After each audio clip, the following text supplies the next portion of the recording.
Okay, everybody. As I said, this is our Cosplay 101 panel.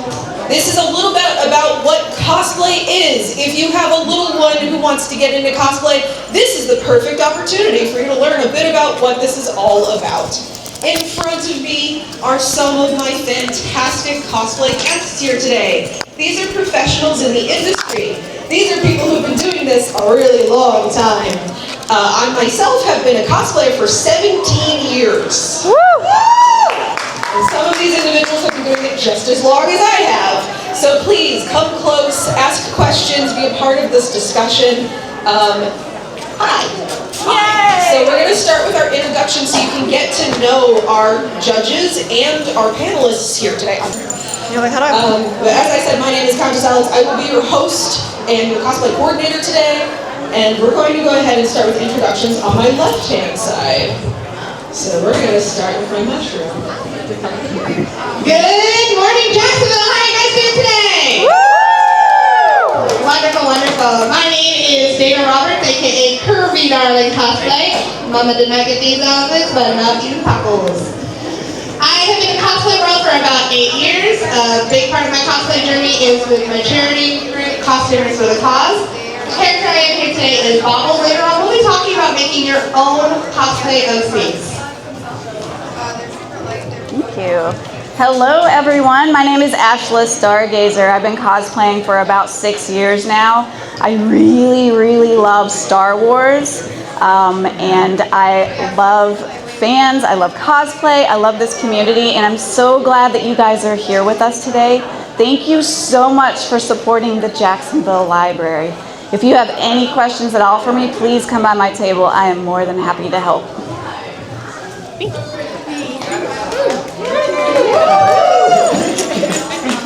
Hi, I'm PG Peaches Cosplay. I've been cosplaying for about 10 years now. I dabble in a little bit of sewing, a little bit of armor building, and I really like just getting like conceptions of characters, like let's say a Pikachu, and just putting some crazy spin onto it. It's really fun to me. And I'm super excited you guys are here. Supporting us, and like you said, supporting Jacksonville Library. We really need, I don't know, the society really needs to support libraries. It's still free at this economy, like what do you mean? Anyway, yeah, you guys will have fun, and excited to talk to us about how cosplay is for everybody in about half an hour. So hope you guys join for that as well. Hi, good morning, Jacksonville. I am El Nerdy Senpai. How's everyone doing today? Awesome. I'm a cosplayer. I've been cosplaying since 2012 and dabbled in everything from sewing to foam armor and pretty much everything in between. And I pretty much found my home when it comes to foam waves. It's my little specialty, and it goes along with my favorite anime, which is Dragon Ball. You come over to my booth to see all sorts of my other different wave examples and whatnot and stuff. And come by, and I could also give you some tips and tricks in case you guys are also interested in wanting to maybe dabble into some foam with me. But yeah, I'm excited to see everybody. Looking forward to today's event. All right, I'm going to go ahead and ask some questions of the fantastic panelists. So what was your first cosplay? Okay, what was my first cosplay? My first known character cosplay was the Fairy Godmother. I did a library event. All coming back together. And read the story of Cinderella to see all these wonderful children's eyes light up. So it is one of my favorite near and dear. I don't wear her as much as I should. I love that one. I do love her. My first cosplay ever was, of course, Star Wars related. It was Ahsoka Tano. I don't know if you've heard of her. She's the best Ahsoka, headcanon Ahsoka. Oh my God. She is my OG. I love Ahsoka Tano so much. She stands for so many amazing things. I couldn't help but cosplay her. One of my favorite quotes is, when you find someone who needs your help, you help them no matter what. That's just who I am. And that really resonated with me because I love to do cosplay, and I also love to do cosplay, which is raising money for local charities and supporting those organizations. So Ahsoka Tano, all the way. Somebody's after that. I know, what's all of that? So technically, my first cosplay was actually Kairi from Kingdom Hearts 2. But it's so funny because I had to actually go on this random Japanese website, and it was all in Japanese like years ago. And I somehow was able to order it, and it came in, and I didn't know how to sew at the time. So my mom came and she actually safely pinned it up on me, and it was good, yay! But the first cosplay that I made was actually Ashla, and it was just a cute little cute dress. But then that kind of started my whole like, oh, let's see, how can I make this like anamorphic, well, this little animal turn into a human? And it kind of like started that whole creative side of the cosplay, which I really enjoy. Love it. What was my first cosplay? I remember it was from Avengers. Yeah, the first time I did that costume, it was back in 2012. I saw the Avengers movie and it got me inspired to, make my own costume. And that one was put together with like the kids, Captain America. It's actually perfect. You find on Walmart. And then I found like a T-shirt of like the Captain America logo. Yeah, and then, no, not even the muscle one. It was just a basic, like super basic Captain America shirt. I did like a spare Halloween, like little like plastic shoes and everything. That was like the coolest thing. I was the coolest thing. Yeah, it's so weird. And then I stumbled upon MegaCon for the first time. And that was my first time. Yeah, MegaCon. It was so massive. It was very long. Yeah. And it was overwhelming, but it was really cool because it was like my introduction to cosplay. And like, while I was seeing like the other Captain America cosplayers and stuff, like it wasn't like jealousy, but it was just like more inspiration. I was just like, yeah, it's like, oh, how do I get to there? I'm here. So from there, like, I just built that cosplay to becoming, it went from like the cheap one to like the endgame version of Captain America. And like, it was one of those like passion projects that like I worked on. And yeah, that was like my first one. Yay! My first cosplay was Naminé from Kingdom Hearts. Oh my gosh, Kingdom Hearts! And this is before I knew how to buy a wig online, so I just covered my head in gel. Oh. It was wild. Don't do a Kingdom Hearts character with just gel, guys. It's a nightmare. So, as cosplayers, we come across a lot of challenges, whether it be community, craftsmanship, or just general life frustrations. What's a time that cosplay became hard for you and you overcame it and felt better? Okay. You got one? Yeah, I got it. That's deep. Alright, so I'm gonna try and not make you cry. The reason I call myself Curvy Darling Cosplay is because I am a body positivity cosplayer. In the cosplay community, you see all shapes and sizes, but in the cosplay media, you very rarely see women who look like me. That struggle follows my entire cosplay journey. When I started cosplay, I stuck to characters with my body type. I did Fairy Godmother. She's a very, frumpy grandma, but we love her.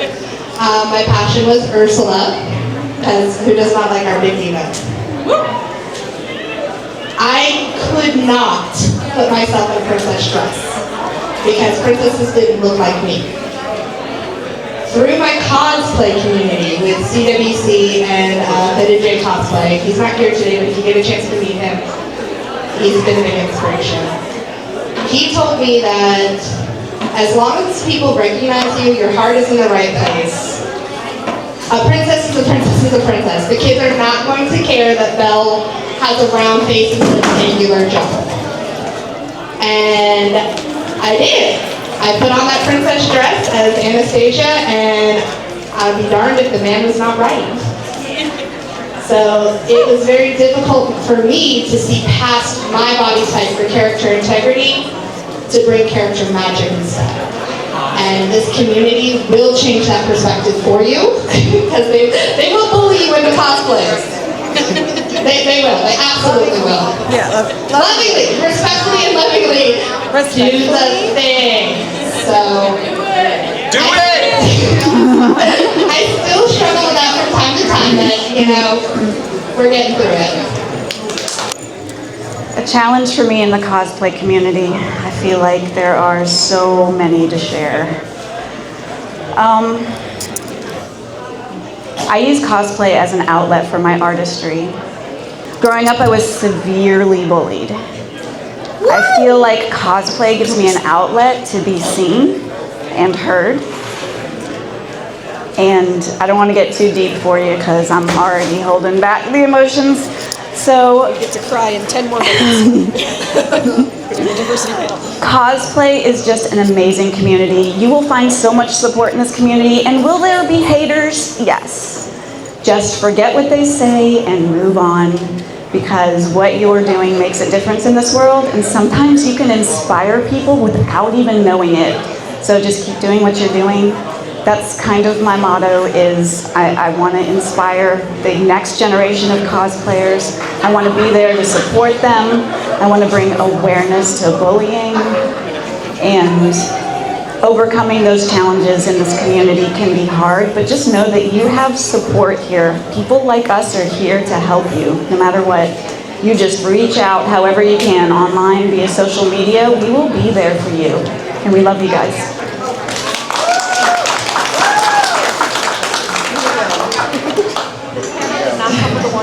So I do have very similar experiences that I will share in diversity panel. I'm going to actually change it to maybe craftsmanship side. Just a personal thing, just something that I had to overcome. Me personally, I have found recently that I have ADHD. I have a very hard time with starting projects and finishing them, right? And so, I mean, I got called out like that. I know, right? because of ADHD, oh my god. So I personally wait until the last minute, and then I'm scrambling, I don't sleep, I don't eat, water, I don't exercise anymore, I barely function at work. And this happens every single time, and I keep saying next time will be better, but it hasn't been better yet. But I particularly that it will get better when I get medication. But just, I don't know, just trying to find the passion and the creativity that will keep the passion and the enjoyment I get out of it in the beginning. Like the reason why I do this in the first place kind of pushes me to keep going. I think that sometimes you step back and just even looking at, like in social media, all the people that have certain presence and certain engagement or whatever, they have all this, and you may not, but that's okay, because you're not really doing this for clout. You shouldn't be doing this for clout, you're really just doing it because you love it. And so I suggest just taking a step back sometimes and just remembering why you're doing it in the first place. And if you don't want to do more, that's okay too. But if you do find that love and you keep that love bright, then just keep at that and keep that in your heart while you continue.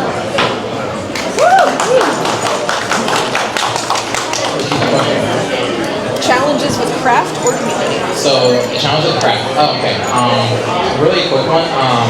Basically, a challenge, like one of the biggest challenges with craft I had was doing basically my Dragon Ball technique. So, after a few years of doing Captain America, I retired that cosplay after the ending movie kind of finished. And my next passion project was going to be Dragon Ball because it was just my favorite anime at the time. But I have ADHD and OCD. So I'm one of those people that's like, I want to take a picture and I want my characters to like look like they're from the anime. So, and it was a struggle. And when I first tackled it, I tried styling my wigs. I spent about 3 weeks styling real hair to get that, you know, the physics defying look. And in that 3 weeks, I took a step out of MegaCon, and in 5 minutes, the wind blew my entire wig. Oh my goodness, no. Yeah. I would be so devastated. Like, it was very discouraging at that time. But Oh, yeah, right? because of that, afterwards, like, I noticed that, like, you'll notice there's a lot of cosplayers who are very friendly to the community, and that's why I'm really trying to advocate that, like, even if you see, like, a cosplay that looks like, oh, that cosplayer has won, like, 10,000 awards, never be afraid to approach them and ask them for, like, questions or something, like, helping with your craft, especially if you're discouraged about something that you're trying to do. You'd be surprised how many, like, compliments or, like, advice a lot of cosplayers do.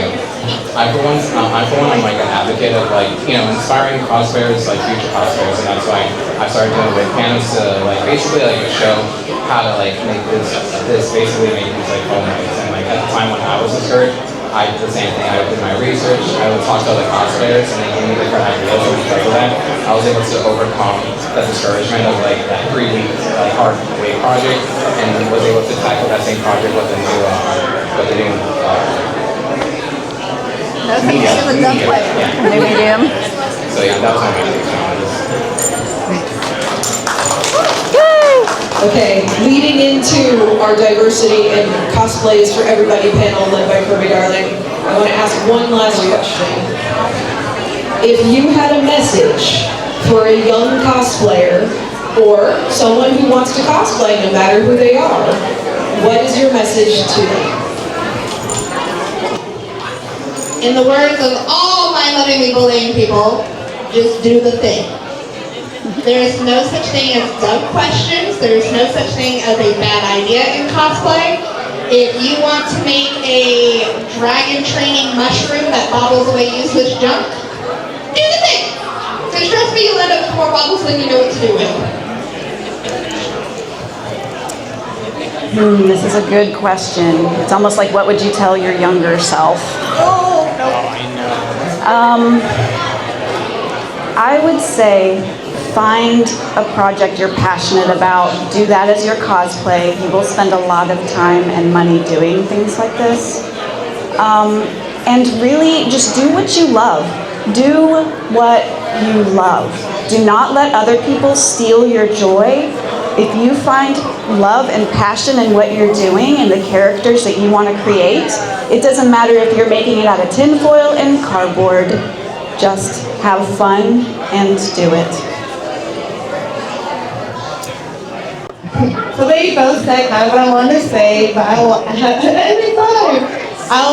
on. If you have like general ideas but you don't know where to start, nowadays there's so many guys online. There's so many YouTube videos. There's so many patterns on Etsy. And there are all these resources that were not there before that you should definitely take advantage of. And try not to get too into like the politics behind everything. Just like they said, just do it. It's fun. At the end of the day, we're just playing dress up. Like, just have fun. You guys took her like I know. Welcome. It's like we all heard the same speech. I know, yeah. like for me, like at the end of the day, like if I have any advice for any like aspiring like upcoming cosplayers, just remember to always flip the play and cosplay. A lot of times you can like get like so focused on like looking at the other cosplayers doing the same cosplay you are, and it's just like you build like there's feelings that get built up with that, and sometimes you get so focused on that you lose sight of what cosplay is supposed to be about. So whether you're like trying to do it for competition or just for funsies, just remember at the end of the day, just have fun. Yes. Yay. Well, everyone, that wraps our Cosplay 101 panel. That's a bit about our fantastic guests here today. And I'm going to hand off the mic to leadership of Dana. Hi. Kirby Darling is going to lead our Cosplay is for Everybody panel, which is about diversity in the cosplay community and what that means to us.